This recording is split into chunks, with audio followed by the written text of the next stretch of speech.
Hello everyone, it's me Varus, and in this video I'll be giving you an update on the US weather forecast, what we're going to expect in the next few days. Very interesting weather pattern on the way, so finally a break, finally some interesting weather on the way. It's been relatively quiet in the past week or so. If you do enjoy this video, please consider subscribing, liking, and sharing with friends. Let's get right into it. So let's start out with the National Weather Service indices and alerts, as we always do. Been a little while, I didn't post on Friday, can't lie, I was a little lazy there. Yesterday couldn't because it's one of the main days of Diwali. Still is Diwali, so happy Diwali to anyone who celebrates. But I am back, we'll be posting Tuesday, Wednesday, Thursday, and Friday. And with that, I do expect to post my winter forecast. Since I was kind of busy, there is a little delay. I do expect it to be by next weekend, probably by Friday of this week is when that will be then posted. I'm still working on it because, again, I kind of had a little distraction and still working on it. But it will be coming out sometime this week or towards the end of the week. But yeah, just something to look forward for you guys. So, with the national weather alerts and indices, still pretty quiet across the country. Central U.S. experiencing some first frost advisories and freeze warnings. Frost advisories in the lighter blues, freeze warnings in the indigos. This includes these alerts include areas of Kansas, Nebraska, and Iowa. For just to the east are some wind advisories, portions of Iowa and Illinois. Down towards south and east of that area into the whole state of North Carolina and southern Virginia, we have some special weather statements. We can actually check that out. Likely fire statements is what I'm guessing. Yeah, increased fire danger. So pretty interesting is for the whole state of North Carolina and southern Virginia. Fire because, again, dew points are very dry. Temperatures, dew points very dry and winds are kicking in that area. But those are the main highlights on this map. Let's go right to the tropics as we have a storm. It's Tropical Storm Melissa.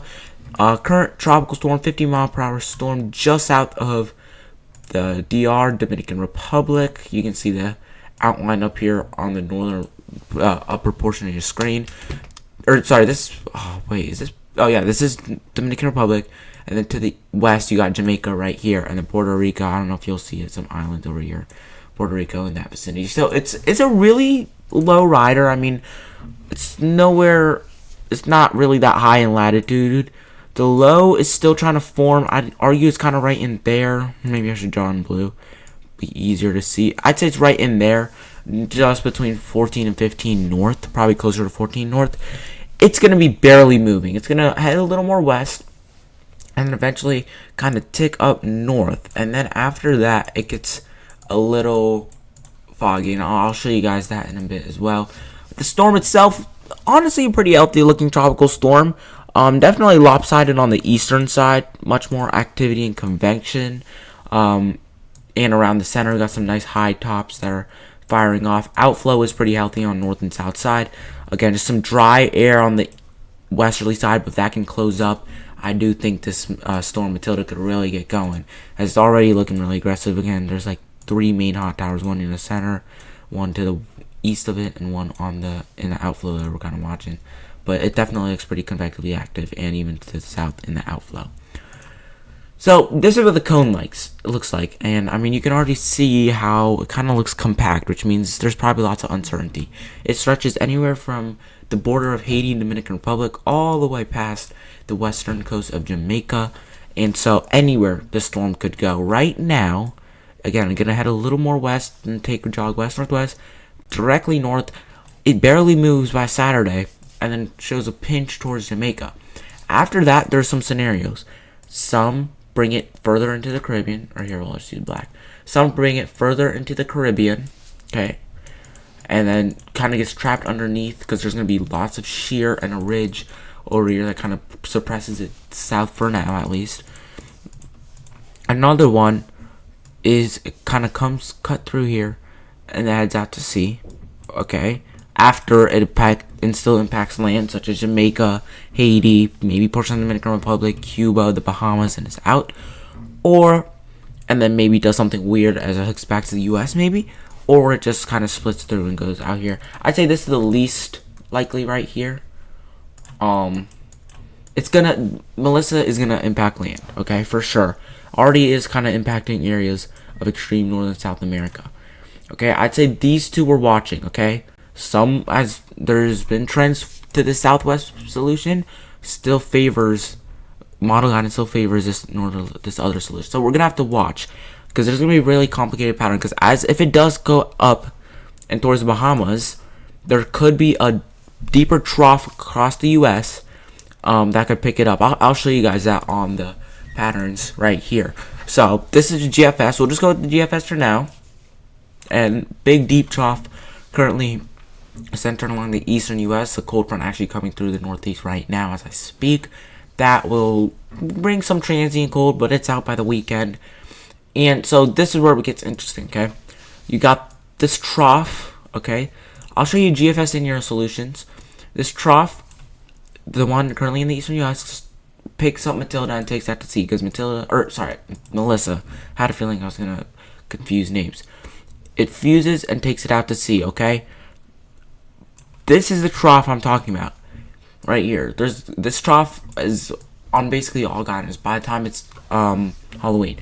GFS makes Melissa move faster, therefore gets picked up by this trough. If it goes slower and stalls in this area and misses this trough, next one is here. However, by that time, this has a negative tilt, okay? At least somewhat. By that time, Melissa's up here.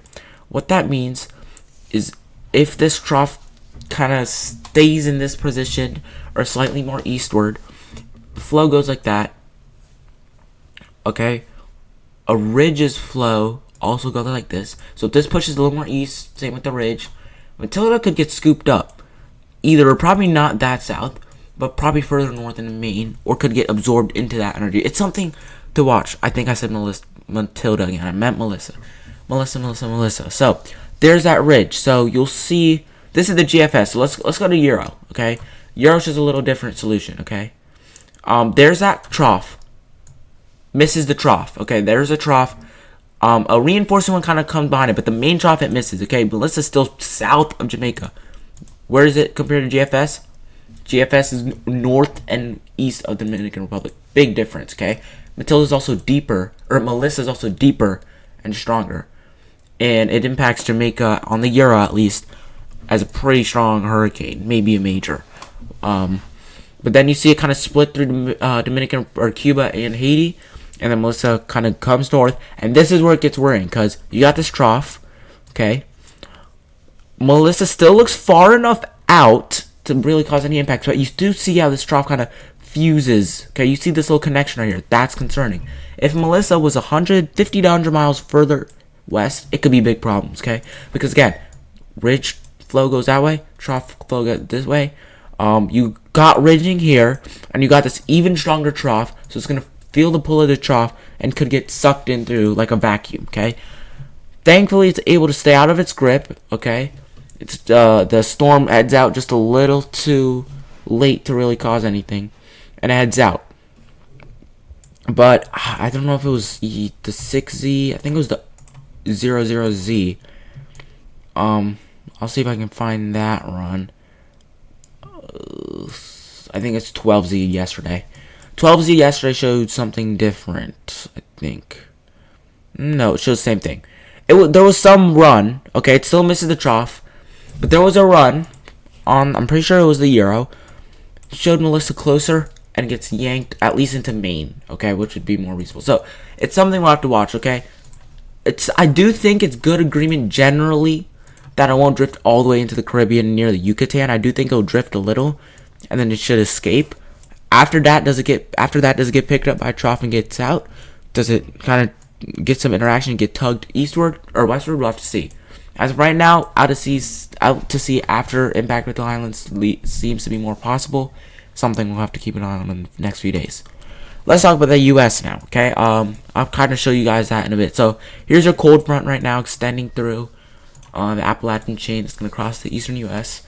This is the trough we're watching. You can already see some of the outflow from Melissa to south. This could also be one of the first times that 540 lines dip south enough into like D.C., which could be pretty interesting. This is about Friday morning. it's a fleeting air mass. Again, there's a GFS picking it up. Here you have another little cool blast.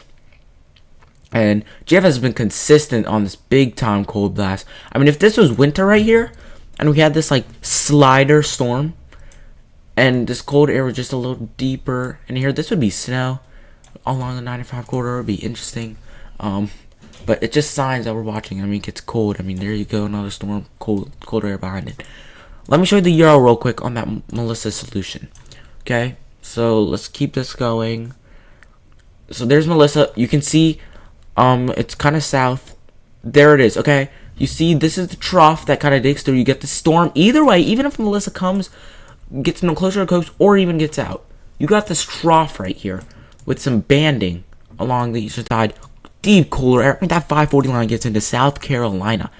Okay, this is very, very cold air. Very, very dynamic storm is what I meant to say. Okay, in winter this would be insane. But what it does is the trough kind of helps to kick Melissa out. If this trough was more negative, I say if Melissa gets a little more ahead, then this could get scooped up. Okay, it's all a matter of speed and timing with Melissa. Okay, after that gets wrapped up, and then Euro showing more cooler blasts. So it's something to watch. Okay, with Melissa. So let's talk about the temperatures. Here's your cool blast coming through. Again, really fleeting. Maybe some return flow gets in. Quick warm up, and then another cool blast is the Halloween one we're watching. Quick warm up, and then GFS constant with these cool blasts. I mean, it is constant. We can take a look at Euro, see if we got any agreement. There's your cool blast, warmed cool blast.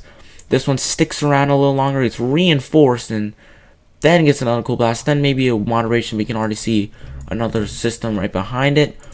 Let's actually go to ensembles, just because we probably could get a better idea on it, to be honest. Here's the Euro ensembles. So brings that cooler air. Okay, brings a return flow. Keeps it cool from middle of next week through the weekend, through the start of the week after, then through the weekend. I mean, it shows a constant cool blast. I mean, this is classic. Okay, you got this classic negative EPL. I mean, you got the positive PNA over here. This is like the most classic of classic. Okay, positive PNA here. You see it a little lighter because it's farther out. This is November 5th. Not saying this will happen. Negative EPO here. I mean, probably even negative slightly. I'd say negative NAO with some blocking up here. And you get this nice little cool blob. I do think, though, I did see this post on social media that was on Twitter or X. I saw that with this is long range forecasting right now I'm doing. November 5th, there could be blocking up here, and that could lack a cooler air source. But so that means that this cooler air could be associated with more storm system, still colder than average, but nothing like detrimental or extremely cold, which is what I've heard. So we can take a look at that pattern actually right here. So here's the GFS. I'm gonna just kind of long range forecasting again. So you got this trough in Alaska, forces a positive PNA, positive EPL, cool blast though starts to make its way through, and this is where we watch. It's a very, very flowy pattern, I'd say, like very, very active. I'd honestly say, screaming Pacific jet, but it does seem it could relax. We'll have to see. You got this cooler. So here you got this on the GFS. You got a nice cool. Like GFS shows a different story. I mean, less blocking, this nice cool source. Okay, and then gotta get this ridge to flex in the southeast. Then you get this ridge in the west, which flexes positive PNA, which is now when you can get this cooler air to bleed, showing signs of some sort of the southeast ridge, Bermuda ridge. We can go to EPO ensembles. If it shows it, it does. Feel like I could represent it here better. So there's your cool blast. Okay, there's your Halloween. So that here you saw on the GFS, you had this blue instead of this red or orange, or yeah, light orange, peach color. You also had this trough in Alaska, which forces some cooler air, still not a really positive PNA, into the Pacific Northwest. Allows some blocking to take over as cooler air is down here. And so it's more, it can't get a like fresh, cold Arctic source, okay? We can go to the GFS and you can see how it's a little more broken up here. You have right here, okay, especially as I go on. you'll see that cooler air kind of goes through. We could show the European. Right here, there's your blocking, and it kind of stays there mostly. So we'll have to watch. It does build a nice positive PNA though. The Alaska trough tries to back off, and so you could get some cooler flow, mainly a return flow from straight north. So we'll have to watch out for that as well. Blocking in Greenland also maybe negative NAO, so could get some cooler air directly from there rather than coming in from the west. We'll have to see though, as of right now, long range. So we'll have to see how it pans out. So I hope you did enjoy this video. I just wanted to get one out for you guys. Basically everything. That's really all the weather story. Lots to talk about. Definitely most active week we've had in a while. Again, winter forecast coming out later this week. Hope you enjoyed this video, and I'll see you guys in the next one. Have a great rest of your day.